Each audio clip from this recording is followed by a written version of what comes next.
Hello, everyone, and welcome. It is Tyree, the MC, and guess who I have today? I have our keynote speaker for the Empowering Women's Expo coming up in February.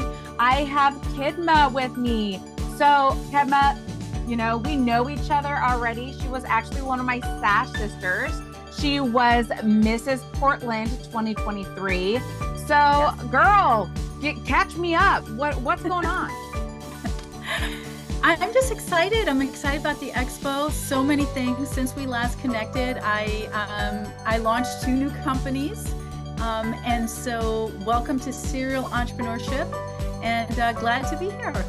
In your spare time, like, girl, you were busy doing TED Talks and writing books and all of this stuff. You're like, what, are you bored? So tell me, and I know that you come from a long line of entrepreneurs. So yes. How was that like? How does that work? Yeah. You know what? I'm a 5th generation entrepreneur. When you are a 5th generation entrepreneur, you are born wanting to be an entrepreneur. In fact, when I was pregnant with my first son, I literally met with my gynecologist and she's like, it's time to go to the hospital. I said, okay, well, it's a working day, so this needs to be done by 5. And she goes, it doesn't work that way. I said, it does in my entrepreneurship world. Why am I not surprised? By 15. If it makes you feel, I actually worked a 10-hour day the day that I had my first child. So, you know, maybe we're 2 peas in a pod. That's right. Entrepreneurship is this idea that you have a cool idea and you believe that you have enough risk in your body to take it on and to create something special in the world. And one thing I love about you is you have a way of talking about financing and things like that, and you kind of dumb it down, right? You don't use all these big, huge words. So I appreciate the fact that you have a way of doing that, and you can find these unrepresented groups and you can help them gain access to funding. So can you tell me just a little bit about that? Oh my gosh, yeah. So if we think about the pandemic, back in 2019, I received a book deal from McGraw-Hill for a book called Target Funding. But why? Well, because if you go back in time, about 20 years ago, I had to file bankruptcy. Now, I want to just tell you that a lot of times when people file bankruptcy, it's because they are not financially prudent. But that wasn't the case. I was in a relationship, and 6 months prior to us separating, I decided to do the right thing, and I came home and I took every bill and every invoice and every debt they had and I put it in my name. Okay? And so 6 months later, the attorney meeting with me goes, well, we're going to give you 2 doors, like the Vanna White. Door number 1, you get to spend the rest of your life paying off someone's debt. Or door number 2, yeah, that doesn't sound fun. Door number 2, you get to file bankruptcy. And that started my journey. And I went to the lowest moment of my life until I received, a credit card from Capital One for $200. And at that moment, I really thought it was a Monopoly game. And I knew that if you played Monopoly, if you, hit the board, you pass go, banker has to give you $200. That's how the game works. And I just reverse engineered how to find money for people not bankable. And so my statement back is that we've all hit hard times, but there's always a way through to get back on top. It'd be crazy to start thinking about your own business in today's economy. What do you say for those who say that? I love that. First of all, please meet with me at the expo, pull me aside, because all I do is study markets. And what I will tell you, and you can fact check me, go back and look at reports around recessions. Every single recession that has ever happened in the US has created multi-millionaires. Why? Because during the time where everyone gets scared, it's the people who move forward on the platform that make a lot of money. I've so heard as soon as fear happens, that's when it's time to sell and make money. For those aspiring entrepreneurs, are there 3 top things that they should be focusing on? Well, the first thing I would say to you is you don't have to do things alone anymore. So with the combination of AI, the combination of multiple businesses that have sort of created a roadmap for you, you know, it doesn't have to be a franchise. It could be a licensing. There are multiple playing fields. So as an example, one of the companies I started a year ago is a cleaning company. But let me tell you something, Tyree. I'm a terrible cleaner. My director of operations, she graded me 2 out of 10. I'm like, that's good. She goes, no, that was for showing up, okay? That was showing up, okay? You know what? You're not a good cleaner, okay? But here's what I know. I don't have to be an excellent cleaner to run a tight, successful, profitable business. So first thing to know is you don't have to be an expert in the business to be successful in the business. Second thing to know is you don't have to do things alone. There is community everywhere.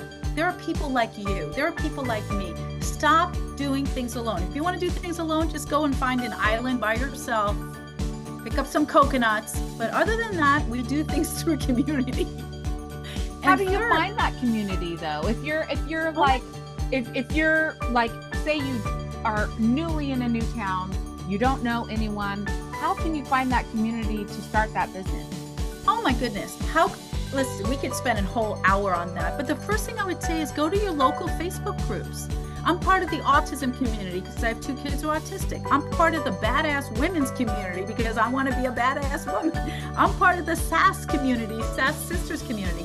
There are thousands of community groups that are perfect for you. And they're free. You just got to show up and you have to do giver's gain. You have to give, not get, give. And the third thing I would say is you don't have to spend your life savings to make a lot of money. There are grants, there are resources, but you have to be smart and have a good plan in place. Well, and what would you say to those who are like, number one, I'm a woman and I don't have a whole lot of background in business. Can I really start my own company? Yes. I'm working with someone right now who's just starting landscaping. How did they get into it? They started mowing their neighbor's lawn. I have people who are passionate about, trinkets, look at the artists of the world. I think the bigger question is, why do you keep yourself from creating the life that you want? Got to do a little soul searching. Yeah. If they can answer that question, we'll get to the easy part. The easy part is building, a business that they can align with. The hard part is them trusting that can happen. And I know a little bit about your cleaning business because I remember when you were looking for employees, I was like, yes. Oh my gosh, the way that you treat your employees, I was floored. So. Yes. As an entrepreneur and thinking about, okay, I got to have employees, what would you say would be a good resource for them to know how to do like HR stuff and how to have the benefits for their employees? So let me share a little. So we started a year ago, really, like literally a year to last month. We now have 6 employees. And we ride on our values, which is clean, but the number one value is care. And what I tell my team is, if we cannot align to care, no other value matters to us. So, because of quiet quitting, because of the big resignation, one of the things I would stand on is if you want to start bringing other people on board, you got to sell them on your vision. That's it. I don't sell them on cleaning. I sell them on that we are an extension of people's mental health. We know when we go into people's environment, they have chaos. Maybe they have relationships that are challenging. Maybe their kids are struggling. Maybe they have ADHD. Maybe they're dealing with depression. That's what we focus on. If I can come in and create more joy and less stress, we win. Win-win all the way around. I love that. I love it. And, to kind of pivot, you have another business that you've started recently, a clothing business. So tell me a little bit more about that. So the clothing business came from dealing with 25 years of corporate America. And everybody who's been in corporate understands this. In a lot of corporate America, you are just a number. It's metric based. There is no more relationship. It is not like the old days. People don't even know about your family. And what I said was, what if we can create a clothing brand that focuses on leaders that love more? And that's it. It's called Leaders Love. And it has taken off so fast that we have gotten notification by Nordstrom and Foot Locker that they want us in placement next year. Why? Woohoo! Woohoo! Because of the message. You can actually love your employees. You don't have to be a jerk. You can lead with love. You can lead with certainty. And it sounds so obvious. And yet, Tyree, if I grabbed your hand and I took you to the majority of corporations in this community, your jaw would drop on how people are being treated. Well, and it's almost like going back to how business used to be, like a handshake. And, when employers used to give a turkey or a ham for holidays. I'm going to age myself, but there was a point when I was very young where I would call my doctor and the doctor would come to my house and he would spend an hour with me and he would make sure I was taken care of while I was in the bed. And now it's like you go to the doctor, it's like 15 minutes because that's what the insurance says. You get in and out. And so people want to get back to feeling appreciated. Yes, and not feeling like a number. Yes, I feeling love like that. a number. As we look to the Empowering Women's Expo, what is one thing that attendees can expect from hearing you speak? Oh my God, you want me to give you my keynote secrets? You know I can't do that. You know what I would tell you is, in almost all cases, it's not true. You will think, well, they're conservative. No, they're Democrat. No, they're very rich. No, they're very poor. No, they had a great life. And I love to ask people, hey, what do you think my childhood was like? I've heard everything from you've been privileged, you've had a great life, things have come your way. And I think what I'm going to share in this is how we show up in the world, and that at the end of the day, we are responsible for our own success. And everyone in that room is there to cheer you on, but nobody's going to live your life. We'll do that through storytelling, and hopefully we can leave a space for people to know that, you know what, they're going to be in a safe space at this Women's Expo to make some really strong lifelong relationships. I can only imagine, there's women from all different backgrounds, and there's going to be some that are shy. They want to know more about how to be an entrepreneur. They want to ask questions. They want to network and meet some new people, but they're really shy. It's out of their comfort zone just to come to the expo. So what can you share with those women who are really cautious and they're scared? So first of all, Tyree, I'm so glad you brought this up because I'm going to say something that shocks you. I'm actually an introvert. So people say, how can you get on stage and be an introvert? If you study keynotes and speakers, most of the keynote speakers in our community nationally are actually introverts. And this is what's important. When I go to events, I have to find an anchor. What is an anchor? You could be an anchor. An anchor is someone that is safe, that can introduce me to other people, that I feel comfortable with, because they become my anchor. I have left multiple events because I don't have an anchor, because what I do, because I'm so shy and uncomfortable, is I'll hide in the bathroom. I'll hide in the bathroom. And it breaks my heart, because what I've told event planners is create a buddy system for people like me who aren't comfortable enough to do it. That's why I'm on stage, because even on stage, I'm alone, but then people will get to know me. What I would say is we're trying to have community ambassadors. I'll be wearing a cape because that's part of my story. And, maybe there's a way for us to signal, Tyree, maybe we'll have like some kind of signal, but I would say that I struggle with it myself, and it's really hard. And I hope we can find you before you go to the bathroom. Maybe we need to do a little sweep of the bathroom, a girlfriend sweep. We have to do a sweep of the bathroom. That's that's where I was. I love everything about you, everything that you're doing. And I'm sure that once this is shared, more people are going to want to know more about you. So how can they find out more about you and your book and all of your businesses? One of the ways I love to be on LinkedIn. So if you're connected on LinkedIn, connect with me. I have about 40,000 connections, and then I can connect you to people. So if you're like, I want to get a connection to someone, let me help you. So that's way. The other way is Facebook. Just find me on Facebook. And then you can always go to my website, which is really easy. It's my first name and last name. So Kedma Ough. But Tyree's going to be able to know me. And worst comes to worst, just Google Kedma. If you find another Kedma, run. But there should only be one of me. I want to make sure that I leave with this before we close, is that every friend I have ever had in my life was first a stranger. Tyree was a stranger. When I first came into the pageant community, I was very nervous. I mean, the most beautiful, stunning, smartest women, and I'm like, what am I doing here? I feel so old. I don't deserve to be here. And here's what I learned. That was my first impression. Oh my gosh, they're smarter, and I shouldn't be here, and I don't deserve this. And what I realized was I was going to make lifelong friends. For sure. Just say, that's a way to get a hold of me. Find a way, because I'm not a psychic, so I won't know you're trying to reach me. Just, if I can help, I will. Where can they find your book? Is it on Amazon?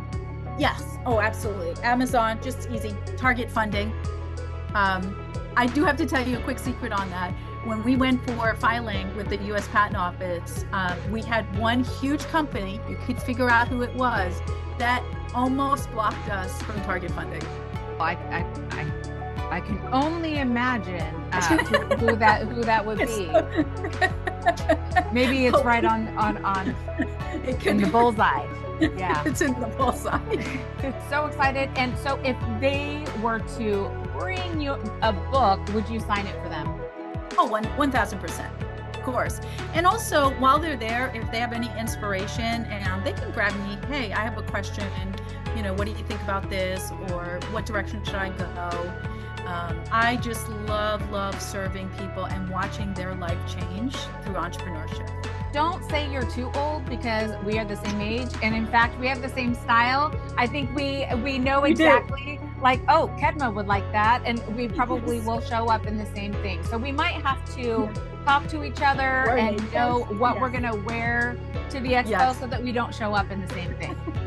We have been, there's been many times I've seen your outfits. I'm like, this is exactly what I would wear. It's exactly. Great minds whatever. Like. Yes, exactly. Yeah. I want to make sure that everyone knows that this is such a huge opportunity. And Tyree, having you on board, just at the MC, I mean, you're just going to bring so much joy. And, in this day and age, people need joy. They do. They want to have hope again. I love that. Thank you so much. It's going to be so much fun, and women are going to totally, there's no other word. They're going to leave empowered, right? Exactly. How could they not? Coming up, and right before we leave here, is there any final word that you would like to share for those ladies who are maybe on the fence of, oh, I might want to go, but I just don't want to go alone? What would you tell that woman? I would tell you this: if you choose not to go 5 years from now, will you remember the day that you did not go? Or will you remember the day that you showed up and it changed your life? Every opportunity is based on your willingness to show up for that opportunity. It's not that opportunity is not there. You have a chance every day to choose the direction you want to go. But again, nobody's going to live your life. You have to make that choice. So to me, I will choose to go there. And let me just say one more thing, Tyree, which is so important. And it's a contention in my family right now. My beautiful mother, who I love with everything that I am, is having her 80th birthday in Ireland on the day that I am the keynote. And I am telling you, every family member is going there. I am the only one that's not going to be there. It is really hard. It is difficult. It is painful.